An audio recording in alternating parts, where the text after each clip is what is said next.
Bom, meu nome é Wendel Cruvinel de Souza, sou natural de Aurilândia, Goiás, é uma cidade do interior aqui em Goiás. Nasci em 8/10/94. Sempre tive o contato com o cerrado. Os meus pais moravam na zona rural. Meus pais têm uma chácara aqui em Goiás. E assim, eu tive o prazer de ter um rio que passa no fundo de casa. O meu pai sempre... a fonte, né, econômica da minha família sempre foi o agronegócio. Então assim, eu sempre tive esse acesso, né, à natureza, ao cerrado em si. De ir ao cerrado mesmo, colher frutos, né? Aqui é muito comum o piqui. O piqui é um fruto muito típico do cerrado, que é considerado o ouro, né? O ouro goiano nosso aqui. Então assim, eu tenho muitas memórias dessa dinâmica no cerrado. E o que me motivou a fazer biologia, eu sou biólogo, graduado. Depois da graduação, tive a oportunidade de fazer um mestrado em agroquímica, também ligado à parte do agro, à parte ambiental, né? Tanto na graduação quanto no meu mestrado, eu sempre lidei com a flora do cerrado, trabalhando com investigação, na graduação eu trabalhei com extrato, que são os chás naturais, no tratamento, né, para avaliar ali os seus efeitos, a saúde, o tratamento humano, né, a farmacologia. E no mestrado eu fui trabalhar um pouco com os óleos essenciais, que são os cheiros, né, os perfumes, que dá a defesa também das plantas ali, para ver se esses óleos, além de proteger a planta, qual a implicação que tem, né, para a vida, para o ser humano. Porque assim, o cerrado, ele nos últimos anos, né, ele foi considerado o segundo maior bioma brasileiro. E assim, muito tem se perdido dele devido aos avanços econômicos do agronegócio em geral. O que não é, assim, de um ponto de vista ruim quando a gente perde biodiversidade, mas a gente também entende que a sociedade, né, as populações precisam de evoluir, obter, né, o seu sustento. Então há essa necessidade. Porém, necessitamos também de avaliar e registrar tudo que existe de maneira natural no nosso bioma, que são essas várias plantas que são desconhecidas sobre o seu valor, né, medicinal, farmacológico, que muitas plantas podem ter ali a cura de alguma doença, né, humana ou até mesmo animal, mas que se aquela planta existir em um bioma específico e esse bioma for antropizado, né, essa planta pode deixar de existir e a gente perde. Na sua formação, quer a graduação, quer o mestrado, é aqui ou em Goiânia? Eu fiz a graduação, em Porá, que é uma cidade do interior, aqui em Goiás. Aí o mestrado eu fiz em Rio Verde, que é um polo agroindustrial, né, de Goiás. Em qualquer uma das formações, você sentiu que havia uma preocupação com aquilo que me acabou de dizer, com as questões do agronegócio, com a preservação da biodiversidade, ou essa foi uma coisa que você já trazia de casa, da sua chácara, da sua família? Eu acho que me despertou muito, principalmente na graduação, por ser... Eu sempre gostei muito da natureza, de estar em um ambiente bem preservado. Eu sempre gostei muito dos animais, de ver, de visualizar, né, ver os animais na natureza, no seu habitat. E quando a gente pensa, meus pais, lá em casa, por exemplo, antigamente tinha muitos animais, tinha mais árvores. E, assim, foram deixando de ver, deixei de ver muitos animais. Os recursos hídricos também, a gente, como eu falei, né, tem um rio que passa no fundo da casa dos meus pais. Eu pescava muito lá, assim, tinha vários peixes, então, e assim, conforme foi passando o tempo, o volume de água foi reduzindo e as espécies de peixe também vão acabando, né? Então assim, falei, nossa, preciso fazer algo que contribua para que o Cerrado não vire um deserto. E então, você acaba a licenciatura, a graduação, passa para mestrado e depois do mestrado, o que é que acontece? Então, atualmente, hoje eu trabalho na educação, sou educador público como contrato e trabalho com a parte de licenciamento ambiental. E é educador público, ambiental, em que? Escolas, ONGs, onde é que você trabalha mesmo? Na educação eu trabalho na rede pública, no ensino básico, Fundamental 2, que são ali do 6º ao 9º ano, e no ensino médio, né, do 1º à 3ª série do ensino médio. E trabalho com a parte de licenciamento ambiental como autônomo. A parte. Então, falando das duas funções, não é? Uhum. Quais são os desafios maiores na área da educação, da transmissão de conhecimentos sobre a biodiversidade, e quais são os maiores desafios na área do licenciamento? Porque você trabalha aqui em Brasília. Isso, na verdade eu presto serviço, né, em todo o Goiás e nos outros estados também. A gente tem clientes Mato Grosso, Rio Grande do Sul, eu trabalho em outros biomas também.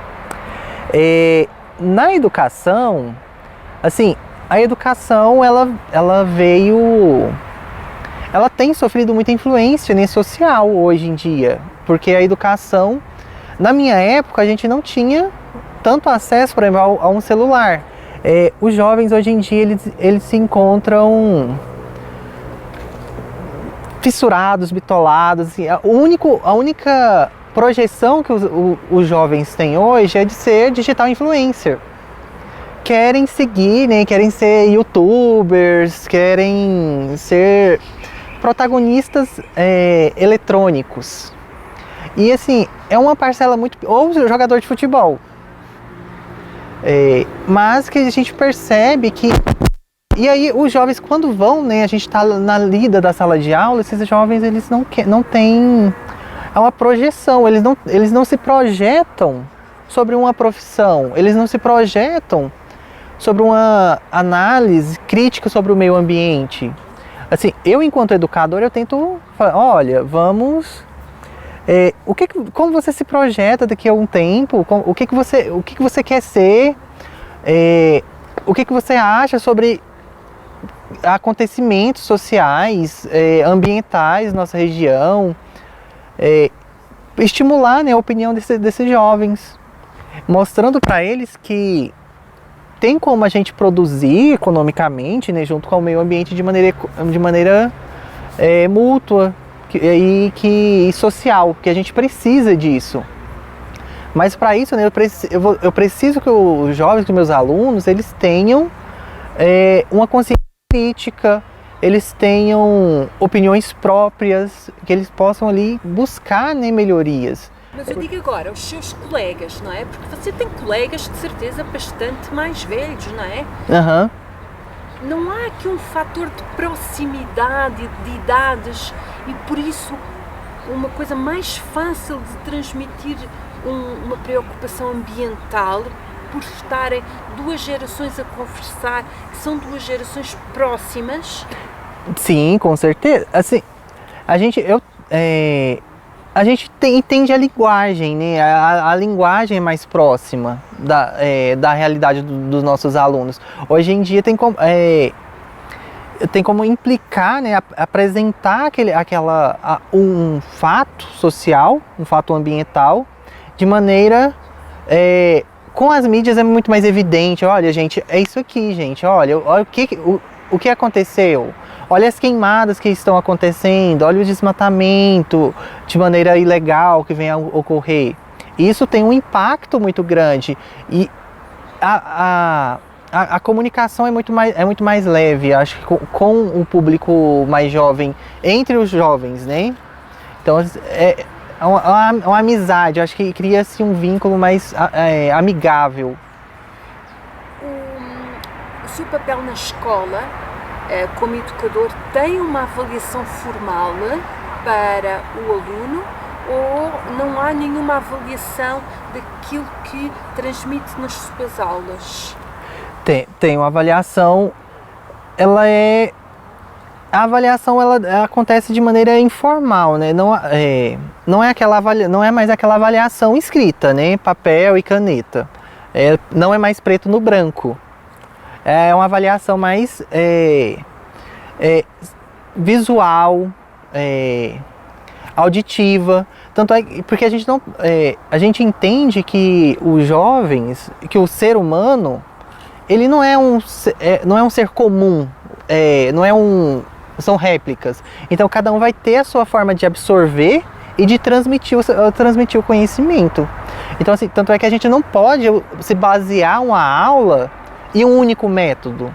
A gente tem que trabalhar vários métodos.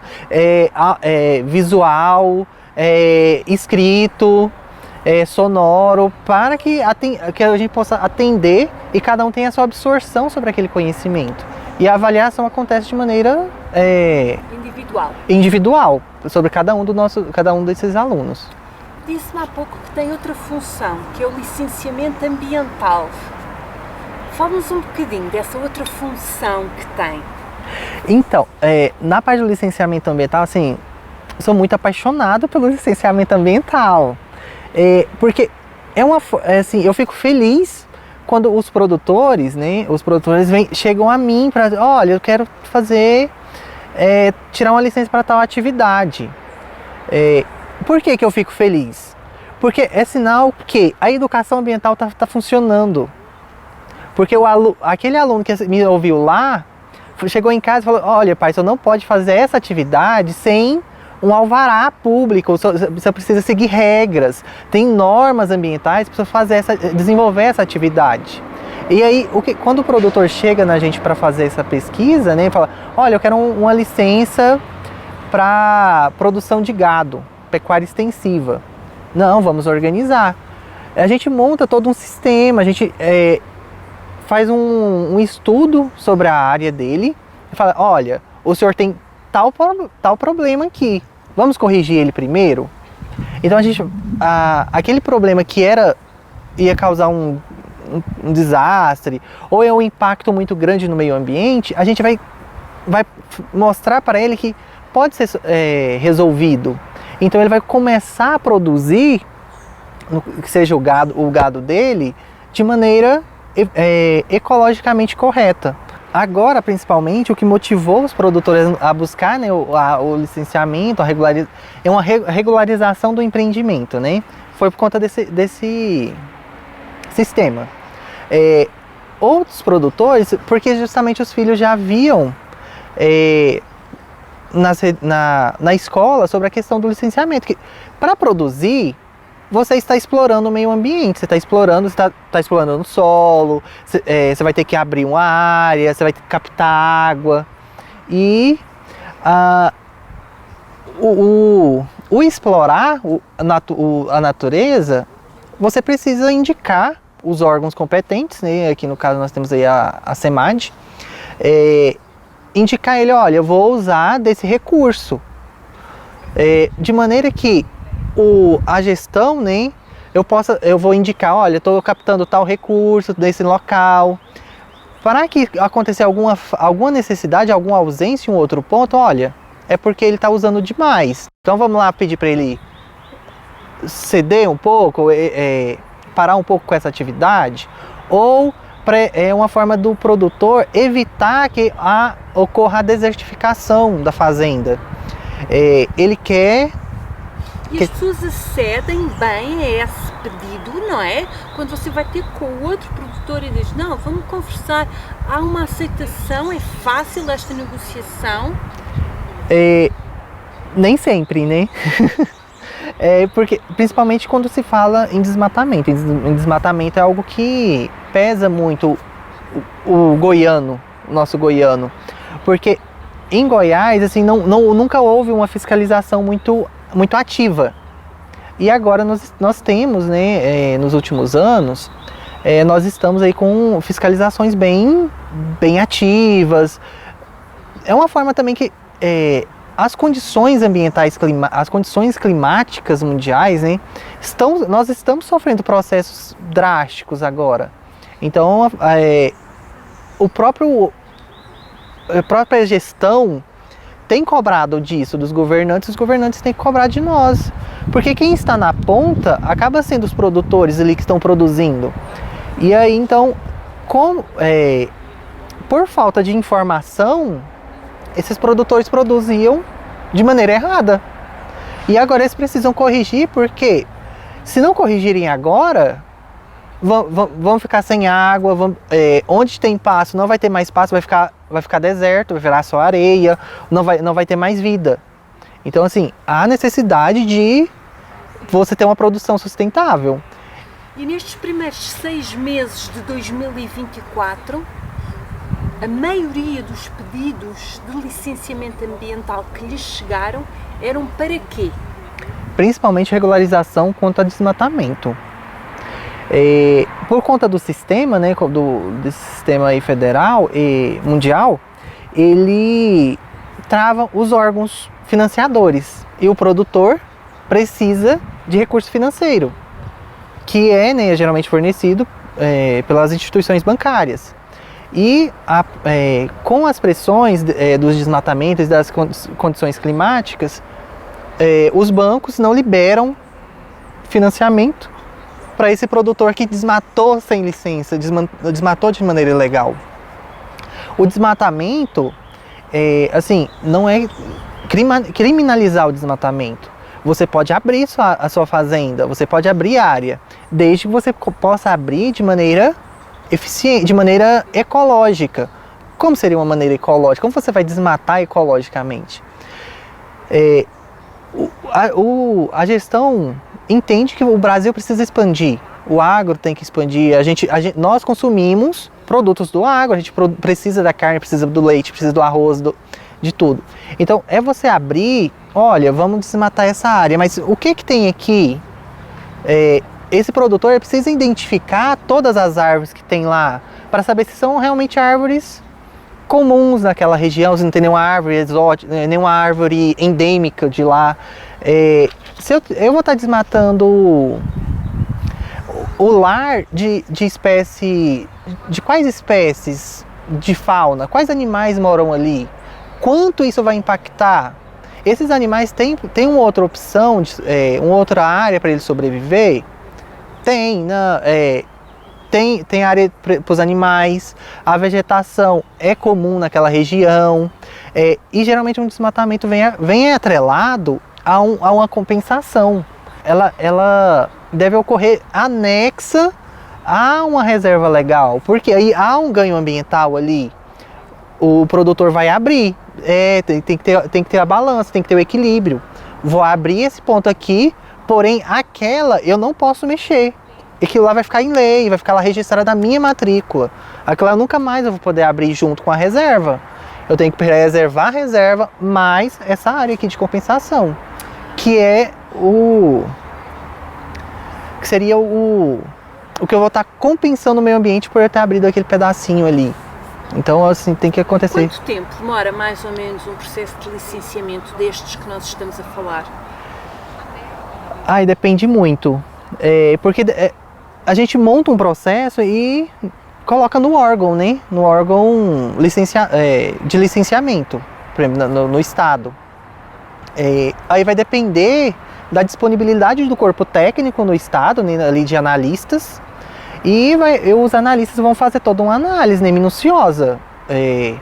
Vão analisar e falar assim, olha, eu quero um estudo mais aprofundado sobre esse ponto, sobre esse item. Então a equipe tem que voltar lá, né, lá na área da área requerida, fazer um estudo mais aprofundado e disponibilizar novamente. Então, assim, pode levar 6 meses, pode levar 3 meses ou anos, né? E há muita pressão para acelerar este tipo de processo e continuar a exploração por parte de quem pede, ou é um processo pacífico porque vocês vão explicando e vão falando com o proprietário?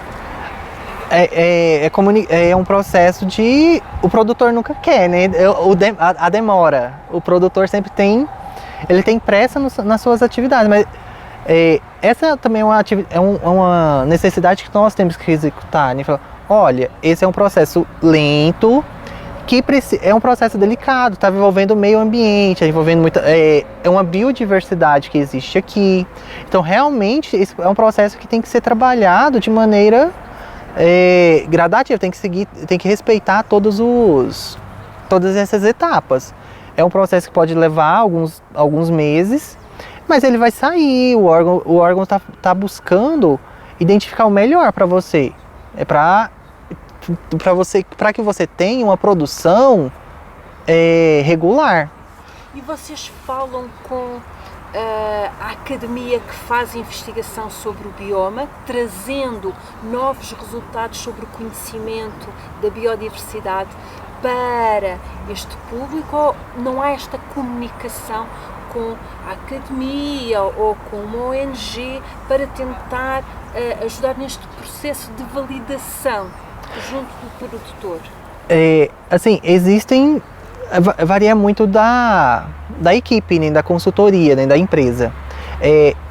Eu, por ter vindo de um mestrado, eu gosto muito de usar os dados, porque é uma pesquisa. Eu fiz uma pesquisa, eu debrucei meu tempo, eu fui ali investigar tanto a fauna quanto a flora naquele local. Então, tem que ter... Eu gosto de fazer essa devolutiva, que seja num capítulo de livro, publicar socialmente aquela informação, porque é algo relevante, que serve de base teórica para o outro profissional, né, para outra pessoa que vai usar, quer licenciar.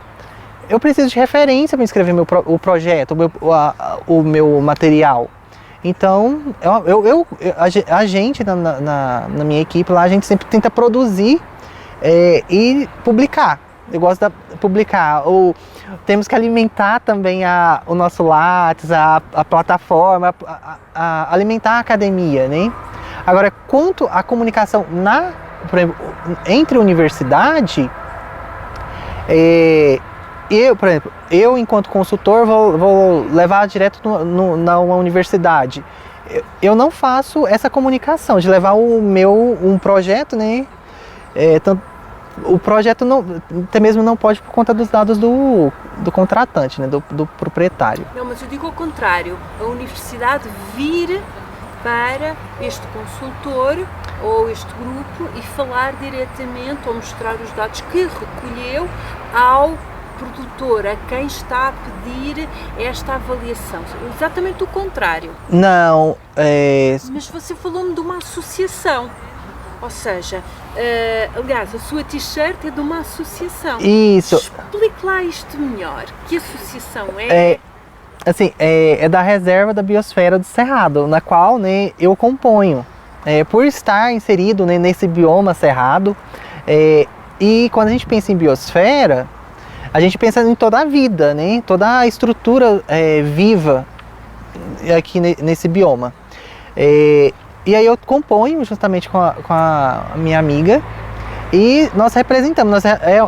É um dos motivos de eu ser educador, que eu acho assim, eu gosto muito disso, porque eu represento a biodiversidade existente aqui e estimular a sua preservação social também, desenvolvendo, né, atividades de educação ambiental, a parte também da educação ambiental tanto com os jovens, também quanto os produtores. A gente desenvolve essas atividades de educação ambiental, no geral, e lidamos, né, tentamos melhorar, mostrar o que é a rede do Cerrado. O que é essa rede? A rede do Cerrado somos todos, é uma rede, né? Tudo que compõe, tudo que existe e depende do Cerrado, né, está inserido ali. Tudo é vida, né?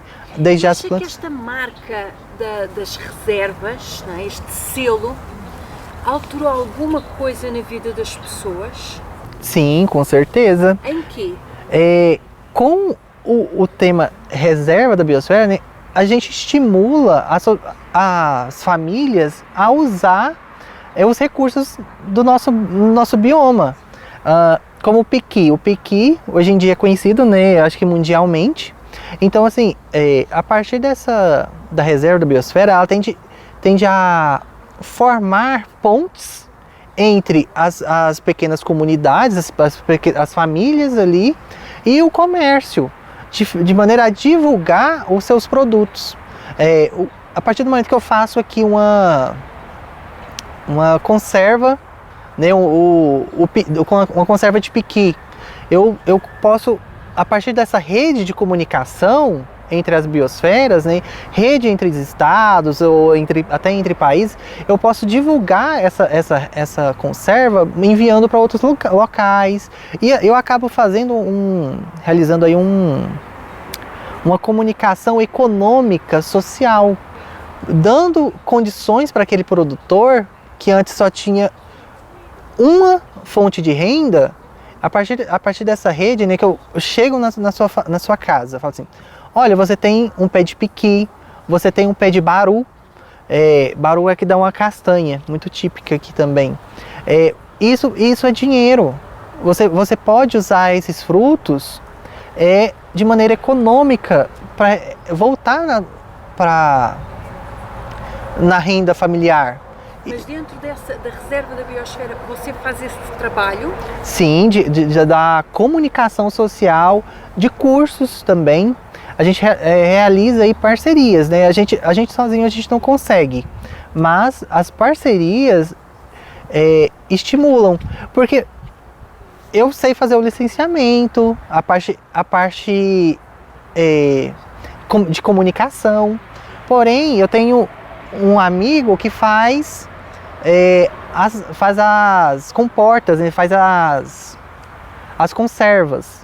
Então a gente convida aquela pessoa a divulgar o seu conhecimento, difundir, porque ele está aqui e naquela outra região está perdendo fruto, e a população, seja uma população carente ali, que tem o produto, mas que não sabe explorar ele de maneira econômica, de maneira eficiente. Então, a partir do momento que a gente realiza essa comunicação, aquela comunidade começa a ter a sua fonte de renda, e também tem as pessoas que realizam a comunicação de comercialização. Ele vem falar um pouco sobre essa dinâmica, né? Sobre como eu tenho muito produzir, aprendi a produzir, tenho muito, mas o que eu vou fazer com ele agora? Então a gente tem as parcerias, né? Essa rede que vai instruir a você enviar, né? Fazer essas parcerias de comercialização entre os produtos. Isso tudo é muito bom ainda para o Cerrado, porque a partir do momento que eu consigo usar a flora natural aqui de maneira econômica, porque infelizmente nós vivemos um mundo capitalista, a gente não consegue viver sem os recursos financeiros. Então, se eu tenho essa árvore, eu posso ela de maneira empírica lá na minha família. Qual a finalidade dela? É só para dar sombra? E eu chego aqui e falo assim: olha, ela tem outra função. Você pode usar o fruto dela para isso, para ganhar dinheiro. Eu vou desmatar, eu vou derrubar ela? Eu não vou arrancar ela. Como assim eu vou arrancar uma árvore que eu gosto, é bonita, me dá sombra, me dá proteção e me dá dinheiro, me dá lucro? Você conhece outras reservas, outros biomas, né, espalhados pelo Brasil. O que é de diferente? Porque é importante aqui o Cerrado? No que ele é completamente distinto de todas as outras? E porquê? Porque é que é tão especial? O Cerrado, ele é um bioma assim que se adaptou aos extremos. O Cerrado, assim, ele tem as estações muito, muito distintas. Quando está chovendo, é só naquele período que chove. Então, assim, o Cerrado, ele conseguiu se adaptar muito bem. A vegetação, os animais se adaptaram muito bem a isso. E além disso tudo, temos as formações. O Cerrado é um mosaico é um mosaico de formações vegetativas. Temos ali as áreas de veredas, que é uma área bastante úmida, com bastante palmeira, que temos espécies que só existem ali e tem aquela finalidade. Temos áreas que já são bastante pedregosas, que temos espécies também que se adaptaram bem, tanto as espécies de árvores, de vegetais, quanto de animais também, que só conseguem viver ali. Tem as áreas de cerradão, que são as áreas de árvores mais altas, mais robustas. E temos as áreas de campo. Assim, o cerrado, eu acho ele fascinante. A vegetação dele, as árvores dele é muito... Não existe lugares iguais. O que significa para si, pessoalmente, a reserva da biosfera do Cerrado? A reserva da biosfera do Cerrado para mim, é manter o Cerrado vivo. É eu ensinar o povo goiano, não apenas o povo goiano, né, mas todo o povo que vive no Cerrado a viver em harmonia com o nosso. É eu poder estar num ambiente assim, todo vegetado, natural, e eu poder conseguir daqui, sem eu ter que derrubar, eu poder extrair o meu alimento. Estimular essa consciência. E naqueles que já abriram, tem as áreas abertas, conseguir estimular ali uma produção que seja mais eficiente, mais produtiva ainda. Se a área é produtiva, com as tecnologias, olha, é possível você produzir melhor ainda para você não ter que abrir ali. Lá você vai tirar você pode tirar renda de uma outra forma, sem você ter que abrir. Então acho que o Cerrado, para mim, a rede da biosfera é isso.